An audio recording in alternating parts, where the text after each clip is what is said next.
So this is the first story for this is the first forum for the year, and the theme for this forum is exploring creative medium for effective climate storytelling. Exploring creative medium for effective climate storytelling. So we have two speakers with us, and the last speaker is going to be joining us very soon. We have JC uh, from Kenya, and we have Eron from Kampala. But before I introduce my guests, who are climate change experts in their own right, let me first of all read the goals and objectives of African climate stories. So this is why we do what we do at African Climate Stories. So first of all, African Climate Stories aims to empower emerging climate storytellers with skills and knowledge to effectively communicate climate-related issues. Again, African Climate Stories aims to cultivate a diverse community of climate storytellers who are equipped to engage and inspire audience across various platforms. African Climate Stories also aims to foster collaboration and networking opportunity among participants to amplify the impact of their climate narrative. And lastly, African Climate Story aims to instill a sense of urgency and responsibility in participants to drive positive environmental actions through storytelling. So this is just briefly what we do at African Climate Story. So those are our aims and objectives. So for those who are just joining us again, the theme for this forum for today is exploring creative medium for effective climate storytelling. So let me quickly introduce our guests. As I said, we're meant to have three guests, but we have just two live now. So I'm going to start with the two. When the last person joins us, I will take her introduction. So we have Jesse David. Jesse David is joining us from Uganda, Kampala. Sorry, Jesse David is joining us from Kenya. And Jesse David is a sustainability musician, a passionate advocate for climate justice, using music to amplify the urgent message of environmental sustainability. Jesse has dedicated himself to raising awareness about climate change and catalyzing positive change within communities worldwide. He has also been instrumental in amplifying the voice of youth through various campaigns leading to pivotal events such as COP27 and COP28. So that's just a brief about Jesse David from Kenya. And during the course of this conversation, you're going to see that he's quite passionate about what he does, and he's going to give us his own view on the thing for today. Next panelist we're going to have today is Aaron Kiiza. Aaron Kiiza, who is joining us from Kampala, Uganda. He's a poet, an environmental advocate, and a lawyer. So this is a brief about who Aaron is. Aaron is an environmentalist, rule of law champion, and the CEO of the Environmental Shield Limited, a civic organization and environmental watchdog advancing the right to a clean and healthy environment, climate justice, and fighting the climate emergency. He is the author of Pregnant Poems, a poetry collection published in 2006. He's also a public speaker and performance poet. So that's just another brief of our speaker, Aaron Kiiza. And I am going to be the moderator for today's event. And I am Habib Akewusola, and I am talking to you from Nigeria. I'm also a poet and the author of Teenage Leadership Capsule. I'm going to be the moderator today. So for this,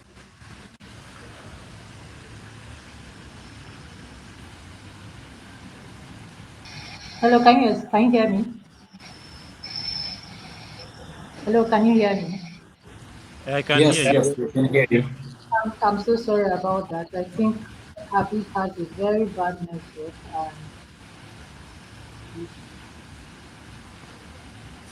really affecting you. Please, let's try to bear with us, please.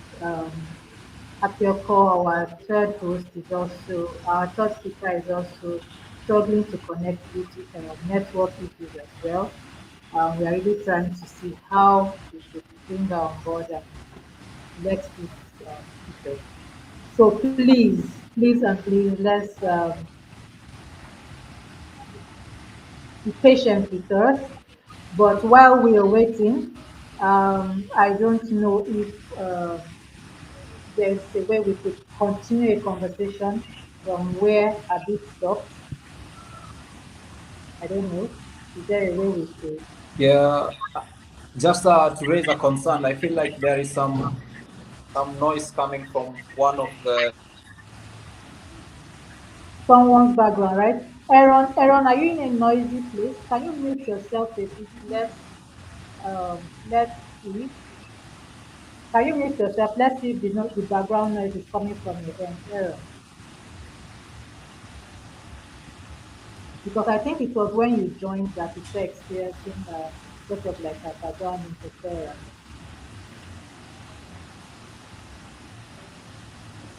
You can try and mute all of us and see where it's coming from. Okay.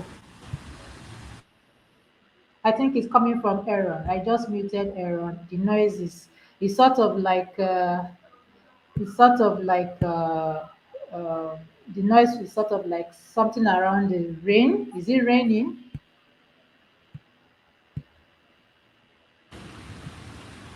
Yeah, it's from Sorry for Aaron. the So I think it's sort I'm of like wondering. So you guys are feeling something like rain? yes, it's sounding like a rainfall or something around it. So you Yes. think I should move away? If it will help, yes. If it will Okay, let help. me try. Let me try moving away.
Yeah.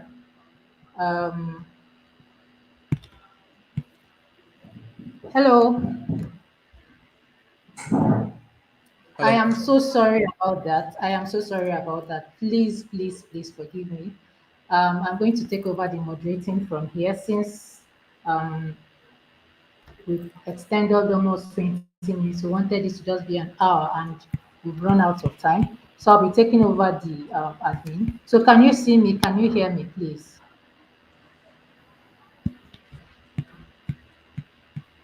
Can you see me? Can you hear me?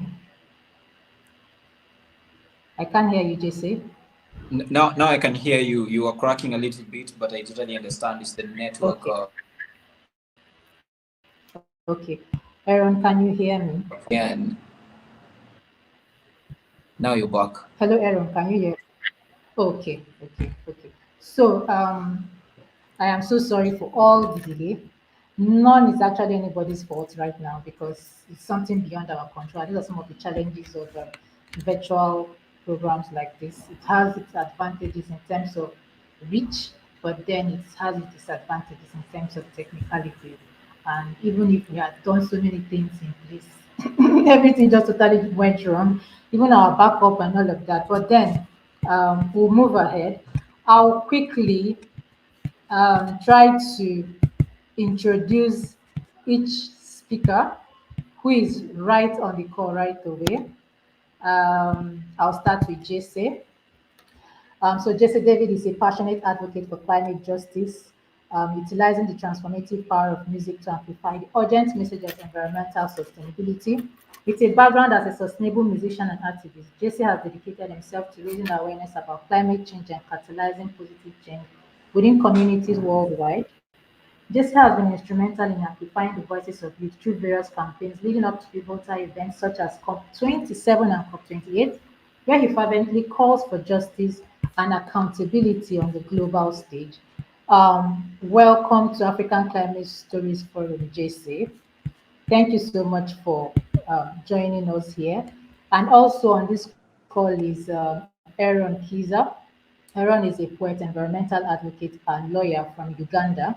Eron is an environmentalist, a rule of law champion, and the CEO of the Environmental Shield, the Environment Shield Limited, which is a civic organization and environment watchdog, advancing the right to a clean and healthy environment, climate justice, and fighting the climate emergency, pollution and biodiversity laws for the good of the people and nature. Eron is also the author of Pregnant Poems, which is really why he's here, a poetry collection published in 2016. That is how long he has been free. And he's a public speaker and performing poet, and he serves as a board member of the Lantern Meets of Poets Foundation. Thank you so much, Aaron, for joining African Climate Stories Forum this afternoon. We're supposed to have our third speaker who is yet to join this call, but I'll just do the introduction, whether she's here or not. Apiorkor is from Ghana. She's a poet, a media practitioner, and creative entrepreneur. Um, she's a TED speaker and activist. She's also the author of the Matriarch Verse and When the Person Who Is Called COVID Came. This is a two collection of poetry which are now available on Amazon, which she authored. She weaves poetic and journalistic styles together.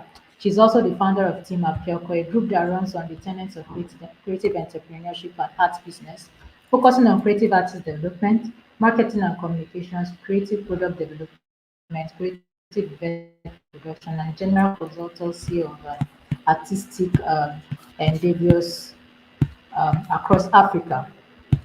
So this is just a very quick intro of them, of our speakers, but as we begin to go deeper into this session, we'll get to know each person more and better. So Jesse, I'll be starting with you. And my first question to you this afternoon is, how creative can one get in climate storytelling? Just a brief background. How creative can one get in climate storytelling? Over to you, JC. Come up again. So my the question network is, issue is really not doing us justice today. Yeah. so my question is, how creative can one get in telling climate stories? How creative can one get?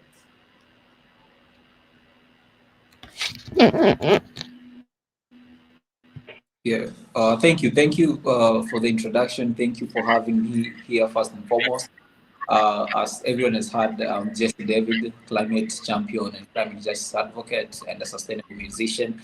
I believe how creatives can get into climate storytelling mainly is to understand the reason why you're doing it.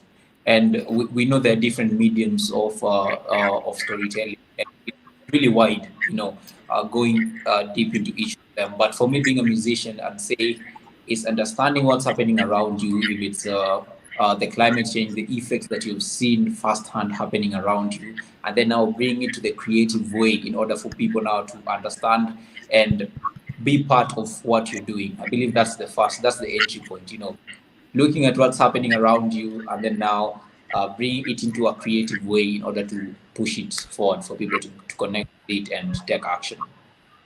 Yes. Thank you so much, Jesse, for bringing, giving us that intro on the general landscape of creative storytelling. Eron would like to also hear your perspective on this. You could unmute yourself and just give us your general perspective on creative climate storytelling.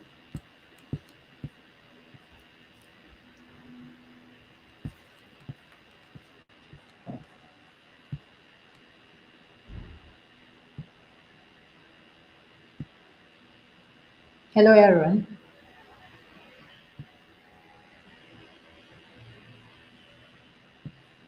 Hello, Eron. Can you hear us? We can't hear you. We can't hear you. We can see you, but we can't hear you.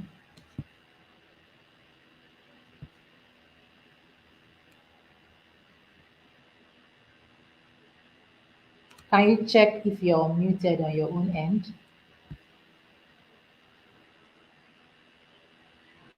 We can see you, but we can't hear you.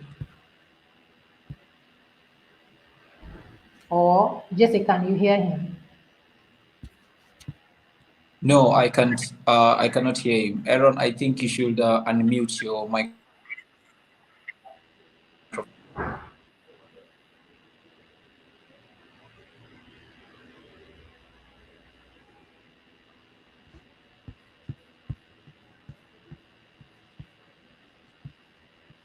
Okay, so while Aaron is trying to sort his mic out, um, quickly, can you tell us why it is important for creatives to tell climate stories? Why is it very important for creatives to tell climate stories, JC? So let's make it practical from history itself. In Nigeria, I love playing the saxophone, and my favorite African musician when it comes to saxophone is Fela Kuti. You know, these are musicians who are legendary musicians, you know, and they were championing for something. They were championing against oppression, against the wrongdoings that were happening to us from the global north affecting global south. And those times, climate change was not there, but the music was really moving people. You know, people will protest through music. People will call action. He will talk about.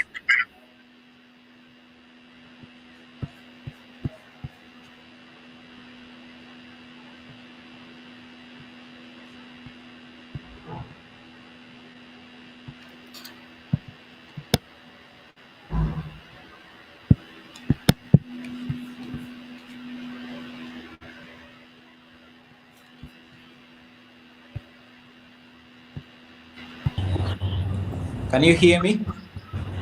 Yes, Yes, we I lost can hear you. we lost you for some seconds, but you're back, JC.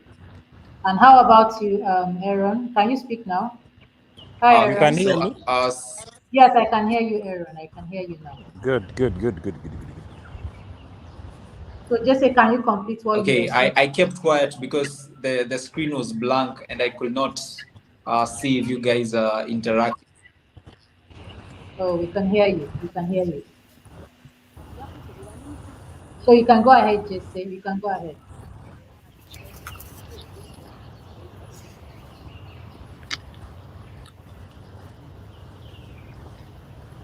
Yeah, so as I was saying, I was just looking at the case study of what famous musicians in our African continent have been able to do through music. So it's just to show that music is a universal language. I will sing in my Swahili and still someone from Nigeria will feel what I'm singing about. I will hear a song from Nigeria, from Ghana, from any country in the world, and I will still feel, even though I don't understand the language. So this is the power of music that we have as human beings. So now bringing it to climate. Why it is important is because it cuts across where policies, where all these structures have been put in place cannot reach, music will reach. And that's why it's really important to use creative medium. Because creative medium, you will listen to a song and dance to it, and then later you ask, what they saying? And they were saying, do not cut down trees, plant more trees. But it was engaging to you. You danced to the song, and now you have understood the impact of the song. And that's why I believe it's important to use creative mediums like music, poetry, and any other creative medium to tell the story. Thank you so much, Jesse, for doing justice to that question for us. And Habib, let us know when you're ready for us. But before you take over, I would like to move over to Eron. So, Eron, can we understand why it's important to use poetry for climate storytelling? Like, why are you using poetry for climate storytelling? I beg your pardon. Can you share with us why you are using poetry for climate storytelling? Oh, Why? thank you. Yeah, thank you very much. Some noise, but the reason we use poetry to communicate climate action, climate change is because poetry is entertaining at the same time as it is informative. Poetry can penetrate, just like music, can penetrate informal spaces. It can communicate very serious subject in the most light manner. It is amenable to social media like YouTube, like TikTok, where majority of the youth are. You cannot use poetry and be accused of being too serious. So I think it was Bob Marley who said that the music hits you so hard, but you can't feel the pain. So even poetry is very much like that. It can hit you, but you won't feel pain. So the use of poetry, it helps you to solve the complexity of climate change, climate science, because climate science is very hard. So if you can communicate climate science, climate action, and do climate advocacy in a poetic fashion, there are some people it will help you to expand your scope, your reach, and make your messages more memorable and even more, like Jesse said, more impactful. And it will be easier for even kids to engage with climate discourse if you do it in poetry. Thank you. Thank you very much. Sorry for the glitch from my end here. So let me go to JC again. Sorry, when you say creatives, how do creatives tell story of climate change? Are there specific words or are there specific reading you have to use when you're using music to pass a message on climate change? For JC, please. JC, I didn't know. Did you get that? Let me believe I've heard you well because there's been some cracking a little here, but it's okay. I think you're asking, is there any limit to creativity when it comes to communicating, bringing the climate? Yeah, not just limit. I mean, Yeah, are there specific words that you have to come add up to your again. music? Are there specific words like language you have to add to your music? Are there specific reading you need to add to your music when passing climate change advocacy?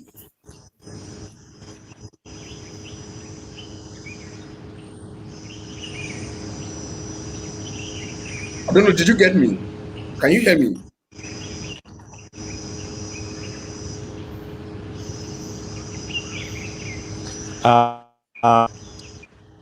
I think To Jesse give is not it getting wide me very because well. I've had a challenge trying to listen to what you said specifically. But Okay. yeah, What I'm saying is, I don't know. Can you hear me? I can hear you. Oh, okay. I think JC's network is having some glitch. Okay, Aaron, why Jesse is trying to get his network back. I don't know. I wanted to let me throw this to you. Creatives that are into climate change stories, must they come from regions affected by climate change for them to be able to pass a story across? The answer to both the question you are shooting to me and the one you shoot to Jesse is Okay, no. thank you. First of all, for Jesse, you are talking about whether there are particular words, particular forms, particular styles. No, that Yes. would be antithetical to creativity. The point of creativity, the essence of creativity is freedom of expression. So that it liberates. Poetry, music, arts is liberating, and it helps you reach beyond yourself, including geographically. So art breaks boundaries. You have heard of artists being accused of cultural appropriation and so on and so forth, but they are accused because art can help an artist, a creative, to get back into history and bring it for the present generation. It can also help a musician in Georgia, a poet in Georgia, to articulate issues happening in Kenya. When the late Gaddafi died, I did a poem that was inspired by him, and I've never been to Libya. I had never met him. I had never shaken his hands. So if there was one thing that creativity does, it breaks boundaries, it expands horizons, and it engenders and it enhances connectivity. So issues of form, barriers are broken with art, with creativity. With art. That's a beautiful one. So I don't know the second question. I don't know if you can still remember. So what I was trying to talk about the second question, I think you answered it too on this when you talked about your poem about Muammar Gaddafi, that you were never in Libya, but you were able to write a poem about Muammar Gaddafi. But the angle I'm coming in from is this. You know, as a poet, there's what we call inspiration. You were inspired to write. You were motivated to write. So some people, they get their inspiration in different ways. Some people just need to read and they are inspired. Some people just need to hear stories about people and they are inspired. You understand? I don't know if you understand what I'm trying to say. So that's where this question is coming in, that for a creative to effectively pass across that climate change story, that climate change creativity, must they experience flooding firsthand? Must they experience heavy rainfall firsthand? Must they experience scorching sun firsthand for them to be able to pass across that story? Not necessarily. I would say it would. There are some artists who would not be if they are not directly affected. People are different and poets are different. There are those who will be inspired, who will be intrigued, who will be triggered only when they are direct victims or direct participants in a flooding, in the consequences of climate change, but not all of them. Poets and other creatives are really very diverse. There are those who will watch it on TV. There are those who read it in a newspaper. There are those to whom it will be recounted orally, and they are still able to communicate it effectively. So it does not necessarily it does not necessarily suppress effectiveness just because the poet or the artist is far removed from the condition. But of course, it helps for the artist to immerse himself in the story of the times. So, for example, some poets can need to research, and there is no better way of researching than getting on the plane and right now going to Kenya, Nairobi, and looking at those things, because poetry can be used for documentation and you may need to see it. But you can also do poetry or music from secondary sources like newspaper, like media, and so on and so forth. So the answer is yes and no, or basically it is no, but depending on the person you're talking about, the artist you're talking about, and their peculiar way of assimilating, digesting what they call the muse or the source of inspiration for their poetry. Thank you very much. Thank you very much for that answer. Jesse, sorry for that glitch from your end. I hope you're now with us. Okay, Jesse, let me quickly push this to you again. I don't know if Nina asked this, but let me put this to you. Can musicians get to pass their message on, using music as a case study? How can musicians pass their messages on climate change through songs, using music as a case study? That is one.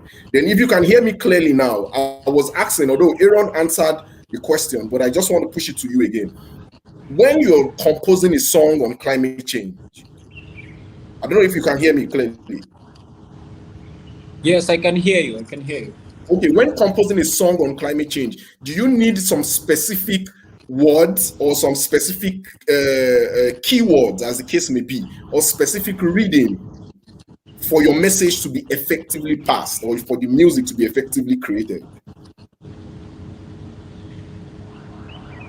First and foremost, apologies. We are experiencing some heavy rains here currently. No problem. So I hope where there is distraction, you'll just pardon me for now. No So problem. mainly, No I problem. believe for any great creative outside there, if it's a poet, a musician, an actor, you need to do your research well, because that is the background of you being as a creative. It's not just the talent alone, but also the research, understanding what is happening, understanding in climate space what is the conversation that's going around. Okay, what is mitigation? What is adaptation? Not for you to use it in the song, but to enable you to catalyze and use and know what's happening and also contextualize, because what is the global conversation around, To you can infuse now tie it down to what's happening to you. yourself into the message. Yeah.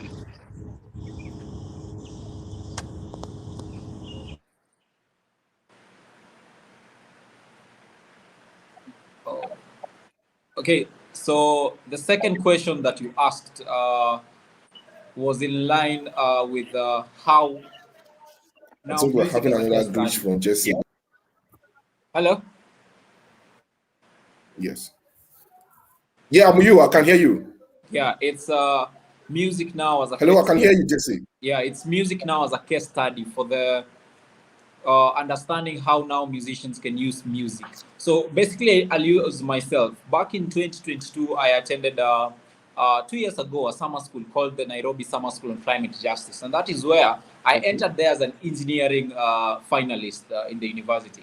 Wow. But being Wow. there after learning, I realized, oh, I've been singing since I was young. I'm still a musician, but how can I bring music in the space of climate change? I had heard about climate change, but had not made any move to understand or Yes. advocate for Yes. it. So that's when I started. I wrote a song. It was called "Hope You Can See." It's a song Mm. that I'll get an opportunity. I'll share with all of you. The song is Please. basically calling people to open their eyes and see what's happening around them and take action.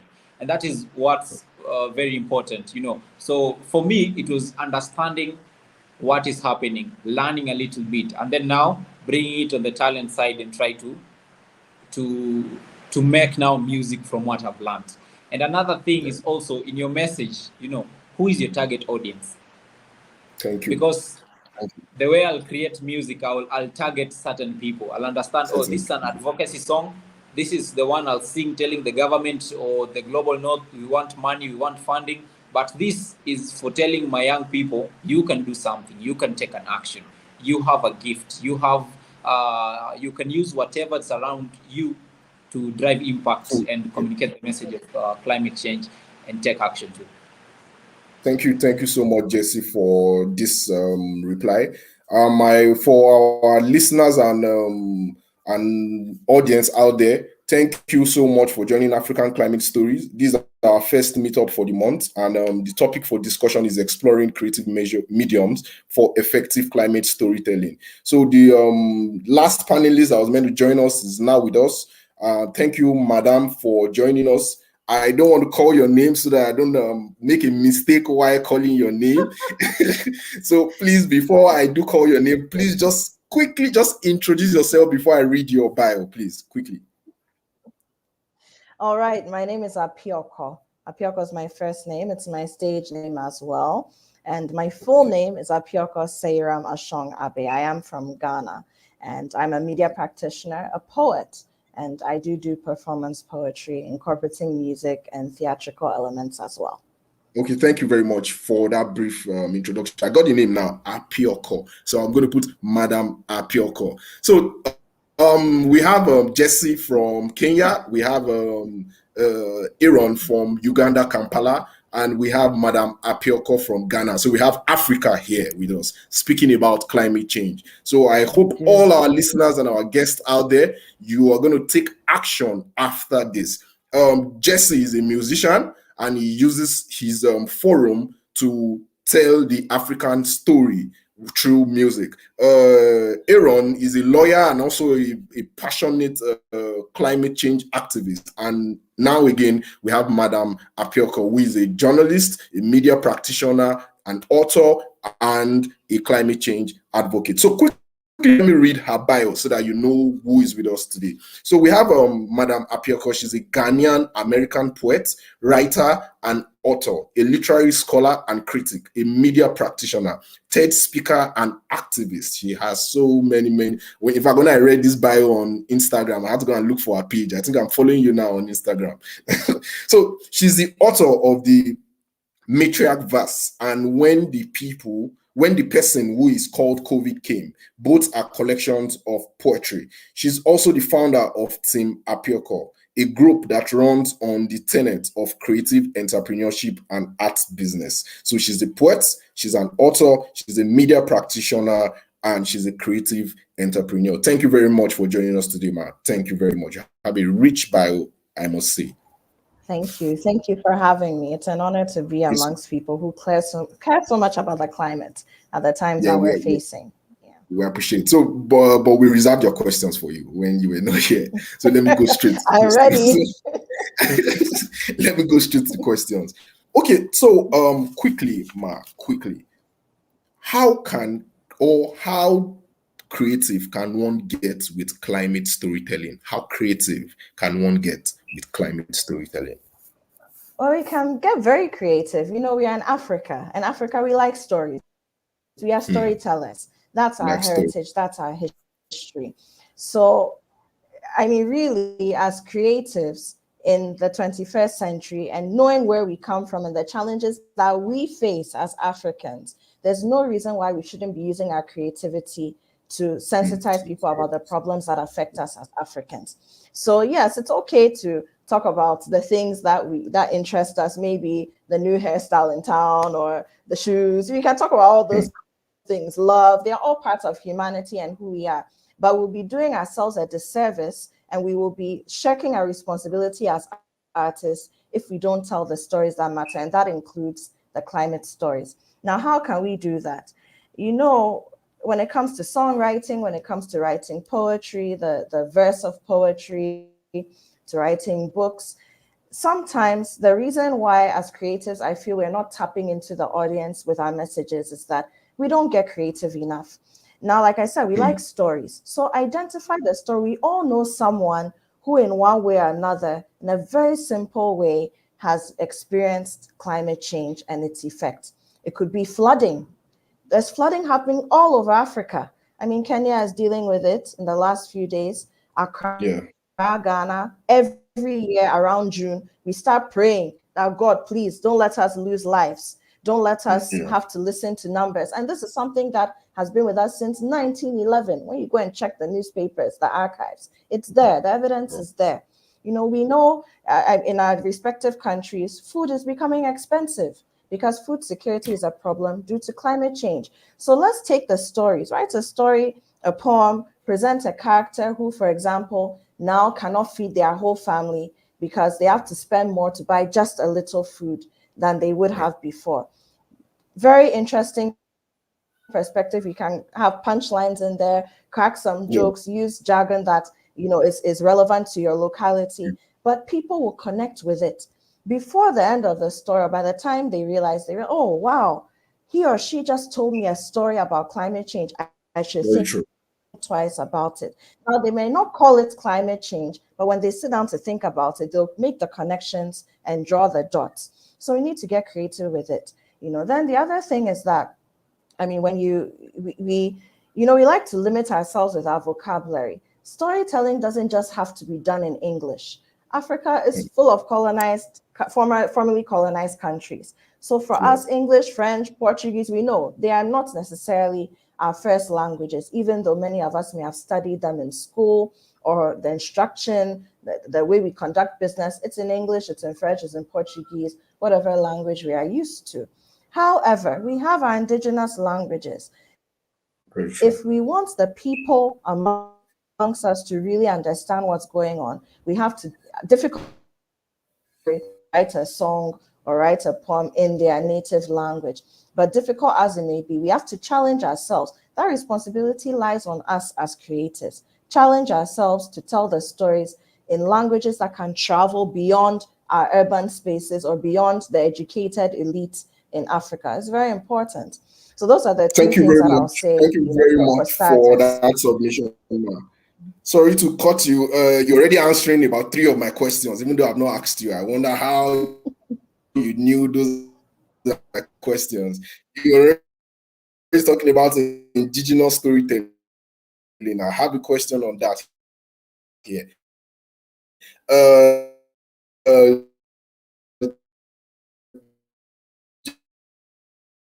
Jesse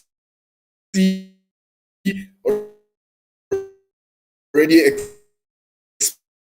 explained something about being creative, even when you're not in the point of the climate change experience, when you're not experiencing the crisis, make something out of it or make a message out of it, which you're buttressing again, even though you were not part of that conversation. So it means that alike, and that's a very strong point I'm going to be taking from this conversation. Though at the end of the session, everybody's easily accessible and interested in the conversation. Engage Madam Apiorkor, since she's just coming in, and I guess she has a lot of fire she wants to unleash to Africa.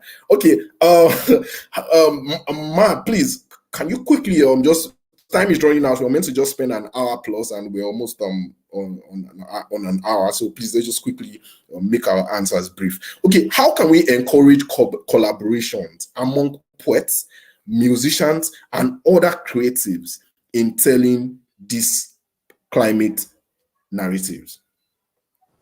So when I enter classrooms or when I'm dealing with creatives, especially young creatives, I say that your art has to grow to the point, and you have to grow as an artist to get to the point where you're not just writing or creating art for yourself, or just because you have certain emotions and you're exploring them. You raise a very important point, and I'm happy that you said Jesse touched on it, but I'll add to it briefly.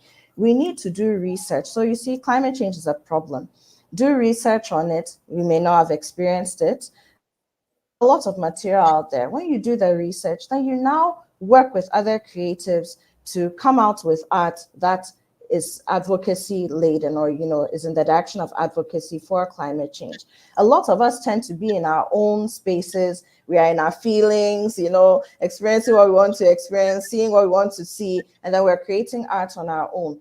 But now it lies on us to come together to create art together. And there's a reason why they say 2 heads are better than 1.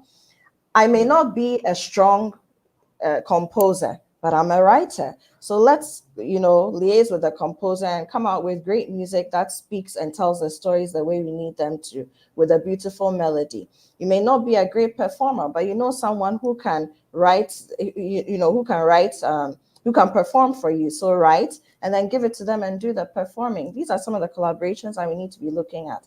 And of course, not just within our countries, but across the continent, because as we've seen, we are the ones who are bearing the brunt of the climate change, and a lot of what we're experiencing, we had nothing to do with it, but we need to be concerned. Otherwise, our generations, before you realize, will be wiped out, and we are the bulk of the world's population now.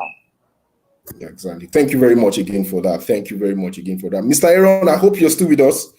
So, Mr. Jesse, this is for you quickly.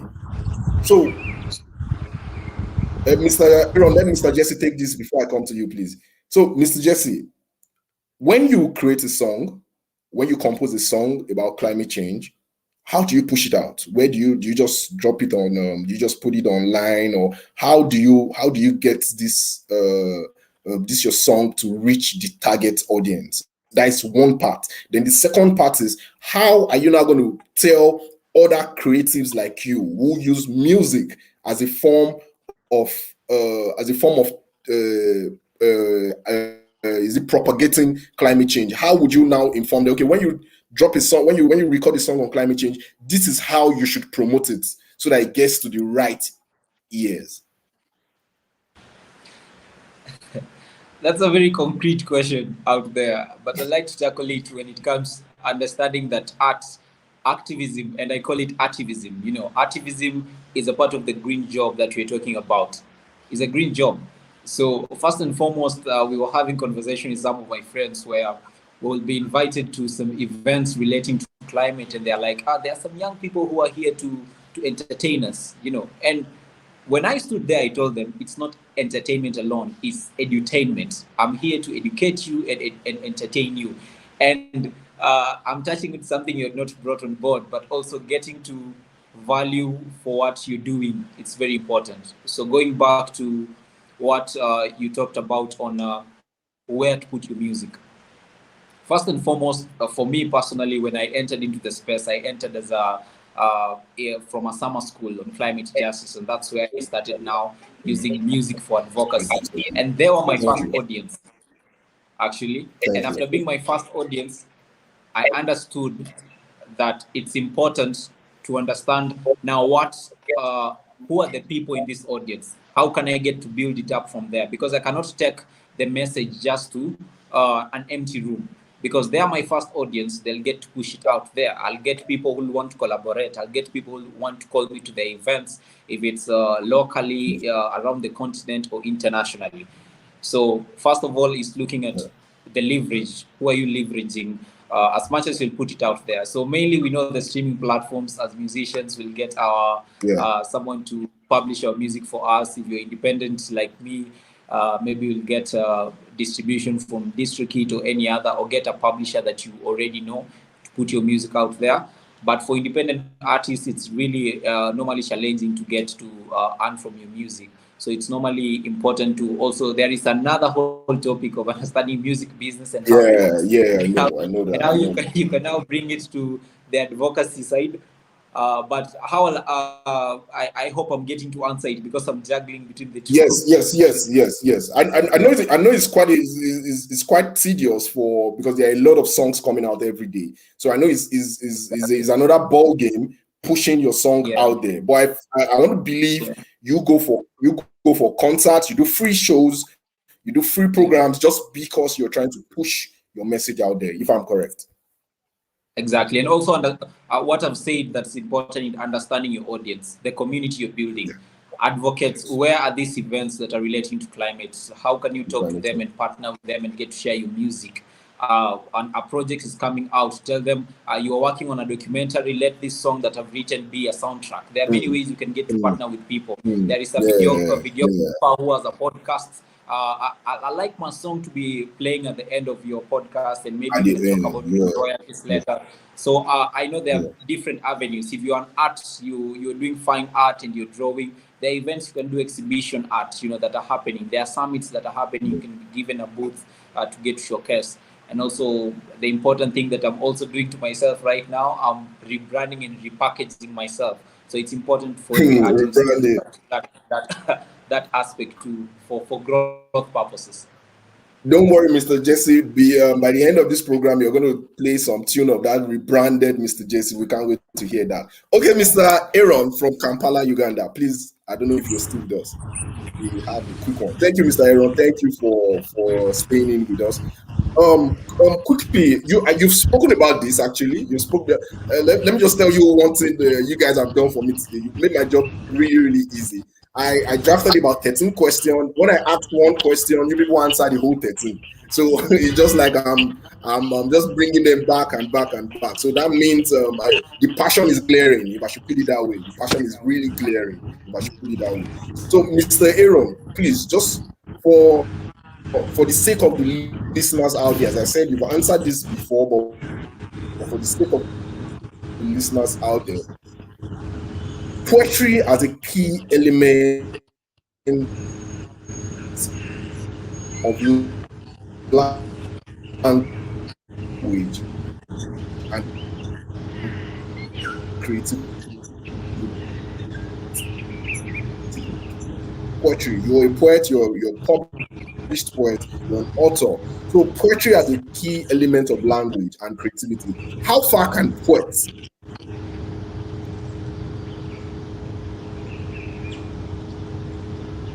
hello, are you through? I am missing. Is the question how far can you go with poetry? Yeah, how far can a poet use language or use his creativity to tell climate stories? Not even the sky is the limit, to be very clear about that. So you can go as far as to the Arctic, you can go to all the ports of the world with flying on the wings of poetry and any other language. As I've said, poetry is boundless. It refuses to be categorized. So both geographically, both thematically, and also in terms of imagination. I think it was Einstein who said that imagination was even more powerful than knowledge. Yeah. And also, you see, reality. poetry can help us to recount stories of the past, not just stories of the present. It can help us to recount our civilizations of old, but it can also, and in doing so, it can help to trace the genesis of the climate story from the Industrial Revolution up to the present age of the climate crisis or the global boiling, as Guterres has said it. So there is poetry on the page, that is published poetry. There is poetry on the stage, which my friend from Accra is doing, among other things that she's doing, and of course Jesse always doing. Jesse, we were actually in the same climate school, but I was not a star like you, so I was always sitting listening to your music. Okay, so Jesse has been a star for a long time. So yes. Since I think it was the second cohort, which was of the Nairobi Summer Climate School. Yeah. So it's a very big question, but in the national theaters, on school assemblies, poetry is one thing you can tell to a child as they are going to sleep through a story. It is something that you can tell on a dinner table, one great poet incorporating climate change. It is something that even on a rally can be, there is this poet here, you come and throw off a few stanzas in a creative way and people are happy. On usual events, launches, even a commercial nature, corporate social responsibility in a church, there is nowhere you cannot appropriate poetry, or specifically, or language generally, whether it is in the church, even at the burial, at the cultural events, wedding ceremonies, in the classroom.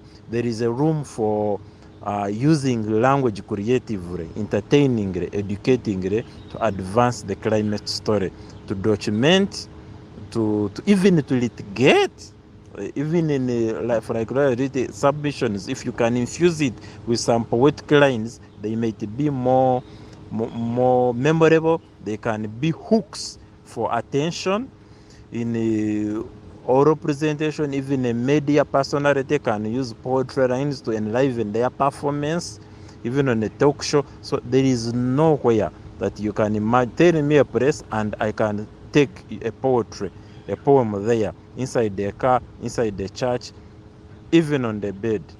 That is how far poetry can go. Endless possibilities.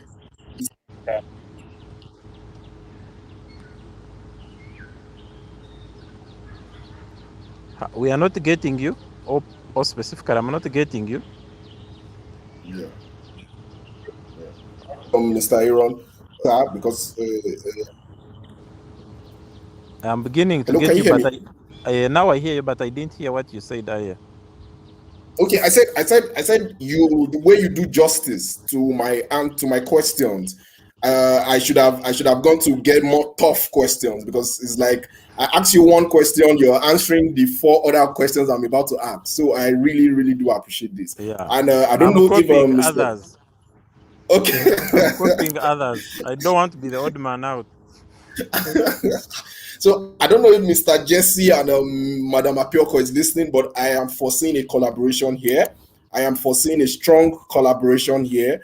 Mr. Jesse, Mr. Eron, Madam Apiorkor, please, African climate stories is foreseeing a strong collaboration between these voices. Your passion to climate change is on another level. I am telling you that. I'm not trying to pull your legs. I am telling you, because my papers, my questions here are not there. It's like I'm asking the same question over and over again, because I just asked one, and you guys just know the next question I'm about to ask. So it shows the power of the youth of Africans towards climate story and climate change. You guys are a front burner in your country, and as Madam Apiorkor said, there is no limitation to what collaboration can do at this point. So please, Mr. Jesse, I just heard you're a star. You've been a star.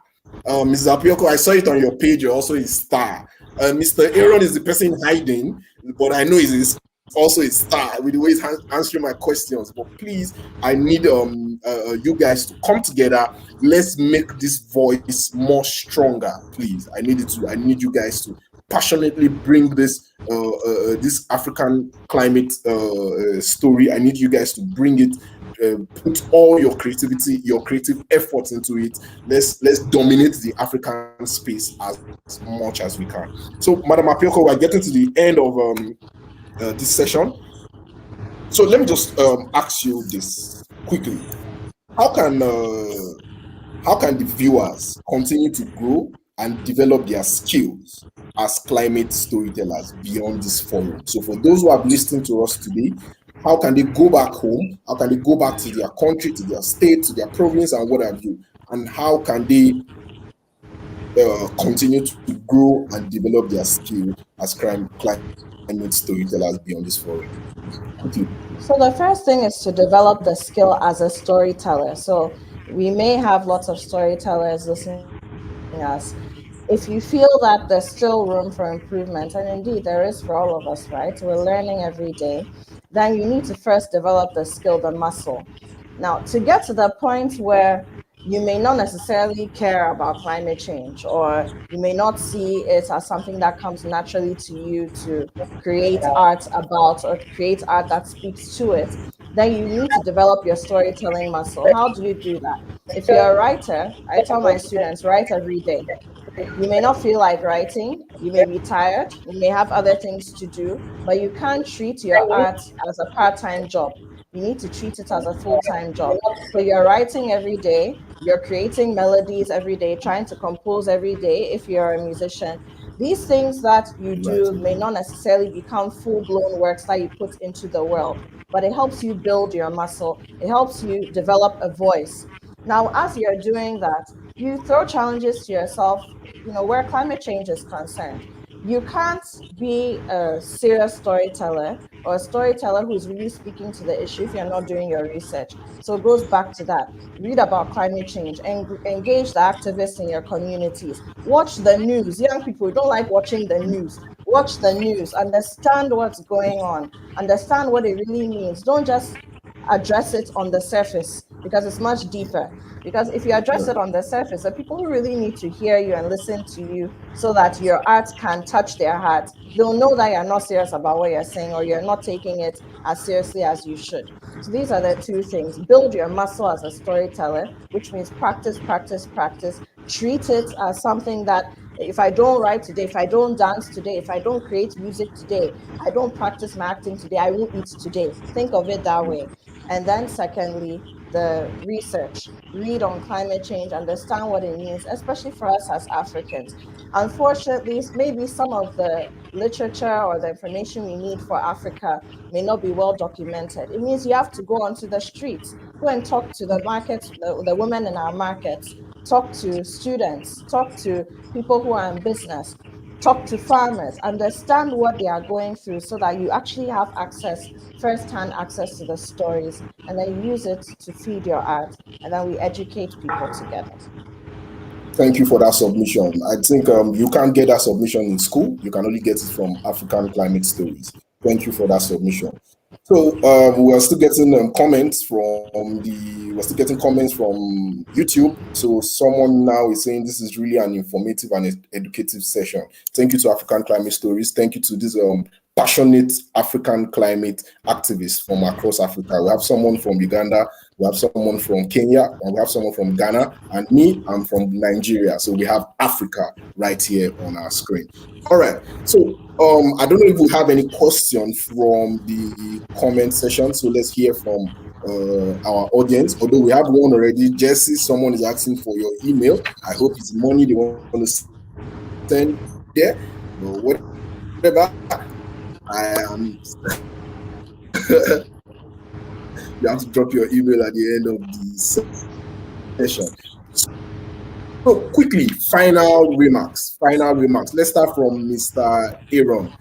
What are your final words to Africa on climate change, Mr. Eron? Yeah, for Africa is the worst. Mr. Eron, did you get that?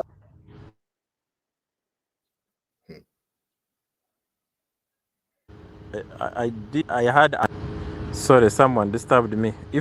I beg your pardon. Do you mind repeating the question?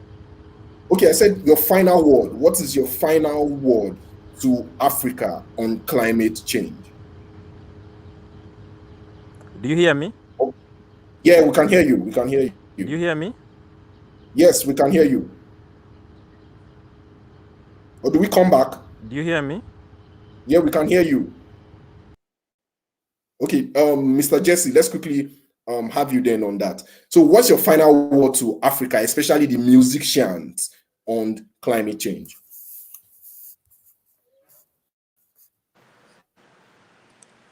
First and foremost, I think Madam Apiorkor has really summed it up in an amazing way, and I don't even know what to say because I feel like I'm really encouraged actually with her words. But mainly just to call creatives is just we have to break the barrier that we have between countries, the barrier that we have between our communities. That is the work of the artists. We are the one to vocalize the issues that are there, and if we don't partner, we want to grow.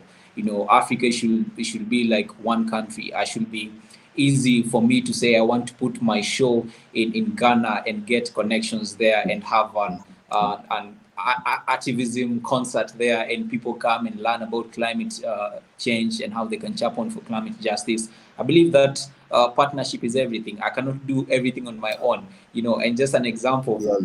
Earlier from last year, I've been learning to do music production, and it reached a point it was hectic for me because I'm the one writing the song, I'm the one producing the song, I'm the one marketing the song, I'm the one looking for shows, I'm the one busy. So without partnership, at the end of the day, you'll be killing yourself. You'll be killing the art. Art is very intimate with a person. I accept that. But when you open it out to work with people, someone said art is selfish. It becomes false. Yeah. Can you hear me? No, I'm with you. I said someone said art is selfish. Yeah, it's true, because sometimes you just want it to be about you. But why own 100% of nothing? I rather own 10% of something, by collaborating and working with people. So I think that's the main thing that we are calling other African creatives to do. Let us collaborate, let us open the boundaries that we have, and let us work together. I believe that is what Africa needs right now, for us to champion for a better continent. It's for us to come together, and artists, are listened more than any other, and I was talking to, I was giving that example of, I've been listening for a long time to Fela Kuti and what he has been able to do. And until right now, he's gone, but we vibe to his music, we sample his beats, we do things with his music, and he was championing for, solidarity and just to call the government to action. So I believe as activists and as musicians, we can really do something when it comes to that. Yeah, thank you. Thank you very much. So, Madam, we're back to you. I guess you're a lecturer because you're literally teaching us on this session. Okay, so see, I agree with everything Jesse has said. I just want to differ a little. I think you said it, Habib, that someone said art is selfish. And I beg to differ. The best art, the kind of art that you see, that you hear, that you taste, if it's culinary arts, for example, that you experience, and that touches you, that art is selfless, because the artist would have put all their emotions out there for everyone to see. You're bearing your soul. And I think that's the kind of artist that each and every one of us should aspire to be, especially if we want to make some headway with this climate change conversation. Thank you very much. Thank you very much. Mr. Eron, are you there with us now? Yes, I'm there with you right now. Okay, thank you very much. Thank you for coming back. Remind me of the question. Yeah. So I was asking your final word to poets. Your final word to poets and Africans on climate change. Okay. I was saying before I was frustrated by internet that Africa is the worst hit by the climate crisis. The climate crisis is the biggest threat to life on Earth. So Did you get that? Yes, I got it, and I'm submitting that the climate crisis is the greatest threat to life on Earth, and African storytellers need to be. Hello, Mr. Eron, are you there? Yes, I'm there and I'm speaking. You're not hearing me? I can hear you. I can hear you. Yeah. Habib, you're not hearing me?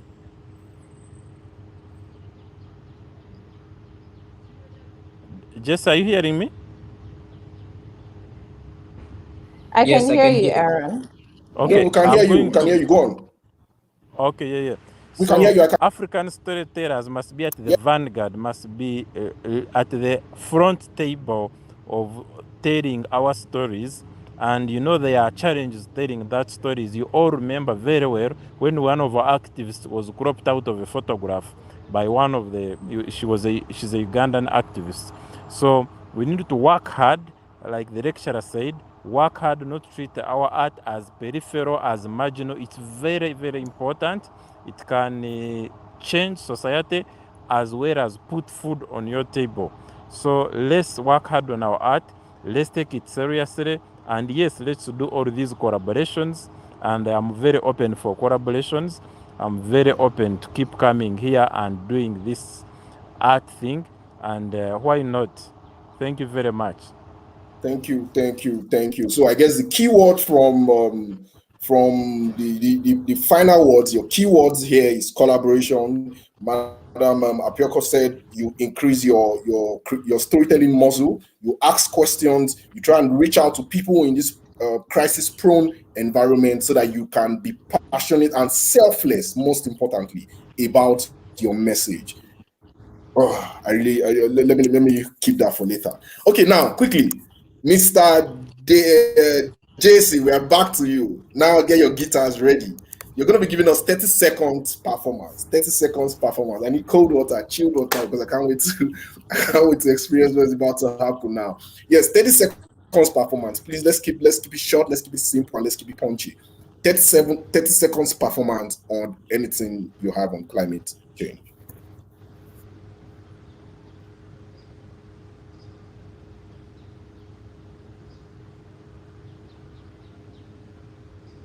Can you hear me? Can you hear me now? Yeah, we can hear you. Yes. Yeah, so the song that's known by people is called Hope You Can See. So it's a song that I sing. It's mainly calling people to take action, see what's happening around you, and don't wait. You can use whatever you have, whatever gift, talent, influence you have to pass the message. It's called Hope You Can See.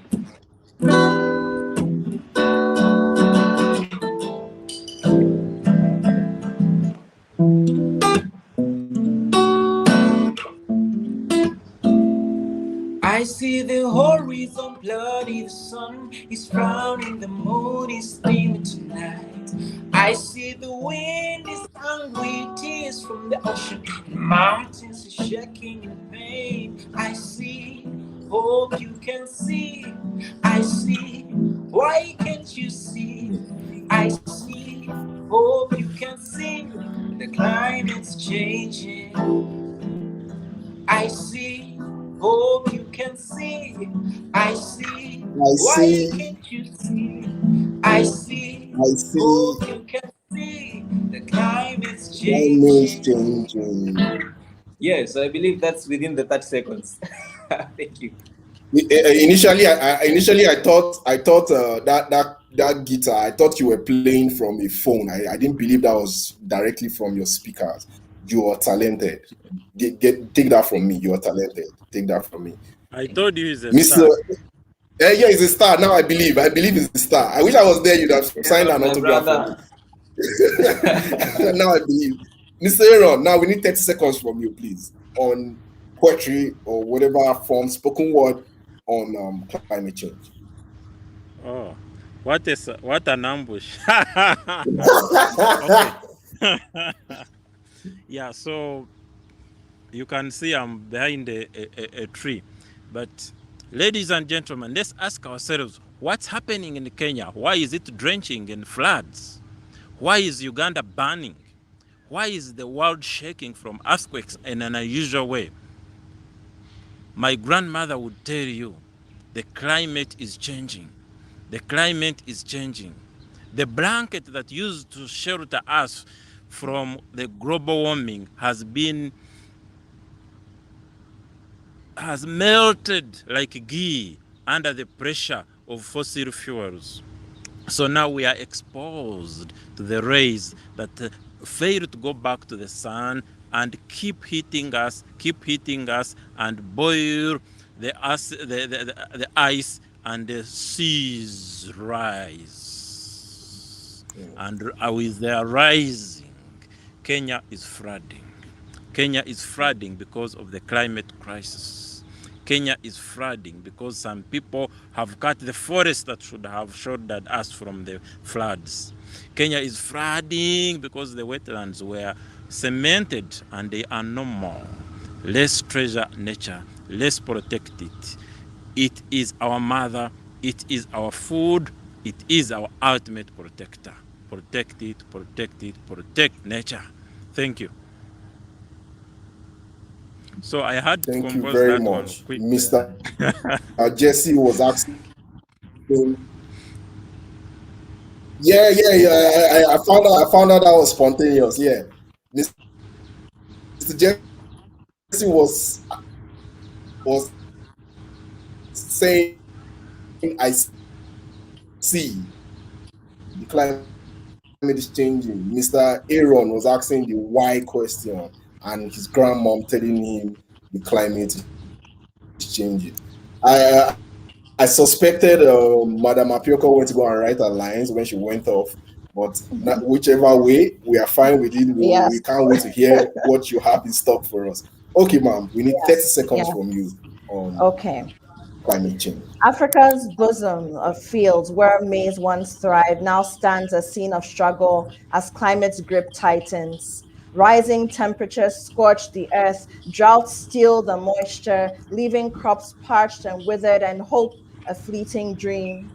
Communities once self-reliant now face hunger's cold embrace as maize, a staple of survival, becomes scarce, a distant memory. Families watch helpless as shelves go empty, stomachs ache, and the promise of tomorrow dims beneath uncertainty's shadow. And yet, amidst the adversity, seeds of resilience take root as innovation blooms and unity becomes strength, because Africans are strong, we are strength. And so, through sustainable practices and shared knowledge's embrace, hope sprouts anew, nourishing the African soil of change. Wow. Madam Apiorkor just gave us full literature. Full literature. I knew it. I said it. I knew it. so just imagine we join everything everybody has said. We put it on one track, on one verse. You guys.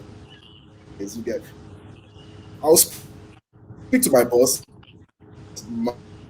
Madam Nina. I don't know, she will get across to everybody. You people, you can't just go away with this talent like that and this passion.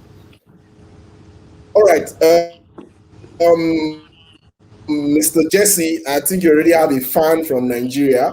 Someone is on YouTube asking for your number, for your email, liked you playing the guitar. So please, you try and reach out from Madam Apiorkor. So please, what's the best way the audience can reach you? For those who want to collaborate with you, for those who want...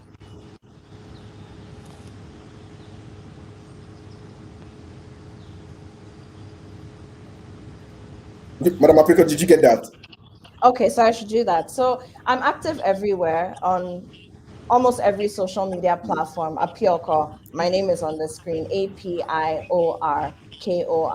And if you want to send me an email, ashong@gmail.com. That's ashong@gmail.com. But if you reach out to me on social media, you can find me.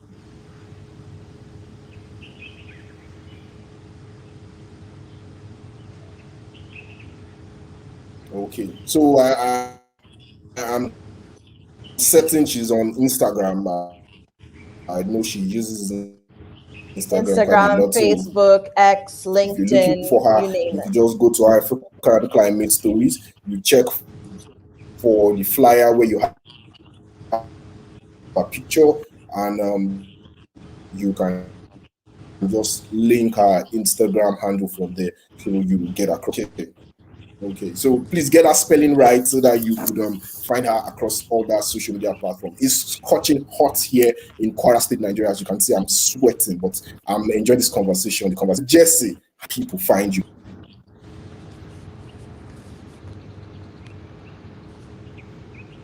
Yeah, Mr. Jesse, I don't know, did you get that? Okay, so you can reach me on every social media platform. On Instagram is Jesse David, but directly it's at Jesse David Jesse _David _J. On Twitter is Jesse _David _J again. On LinkedIn is Jesse David. And yeah, that is YouTube also is Jesse David, but we'll get, I think we can also, you can get to share maybe our details at the comment section, maybe later. Yeah, I think that will be please, easier for people we'll just to go to the link. Yeah, Yeah, we'll that's do that. But it's where good you when can, you hear from the horse's mouth. yeah. My email also, I'll get to share it. But it's Jesse David Tax at gmail.com. All right, thank you very much. So, Madam Apiorkor, Mr. Eron, Mr. Jesse, there's someone in YouTube who is just giving you guys all the flowers you deserve. And I'm also sending lots of love and flowers from here in Nigeria. Okay, Mr. Eron, quickly, for those who are going to be wanting to reach you for collaboration, for assistance, when I mean assistance, I mean learning assistance, how can they reach you? As my name appears on the screen, Kiiza Eron, I am on Twitter, LinkedIn, Facebook, and TikTok. That's where you can reliably be found. Twitter, Facebook, and yes, LinkedIn, and even TikTok. So it's very simple. I am available on social media, and it's a very easy way. Again, my name, kiizaeron@gmail.com, lowercase, is also working for email. So I'm very, very accessible. All right. Thank you. Thank you so much. So we're going to speak to the admins of African Climate Stories so that they make your handles and emails available on the comment section. However, for those who still want to reach out to them, you just need to go. All you just need to do is go to African Stories on Instagram, and you're going to find their handles on Instagram. As you can see, these are creatives. They're ready to partner. They're ready to collaborate with other creatives. And please, journalists, and I'm a writer from Kwara State, Nigeria, from all of you, finding time to come out and share your knowledge with us. So loaded and I feel gifted. I feel story. So I thank you, and I thank you again. Thank you so much for joining us today. Welcome. You're welcome. Thank you for having us. It's been a pleasure. Thank you very much. Thank you, everyone. Thank you very much. Looking forward to our collaboration, all of us. Yes, Jesse and Eron. Yes. Yeah, please. Collaboration. Please. Oh, yeah. Collaboration. Oh, yeah. Yeah, it will be great. Please. Thank you. Yeah. Thank you. All right, so you can leave the session now. Thank you very much. Bye. Bye. Thank you.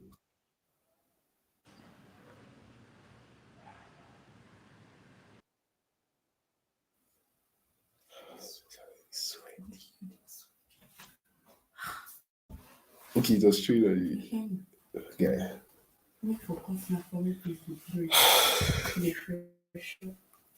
Nina joy. Oh, Nina.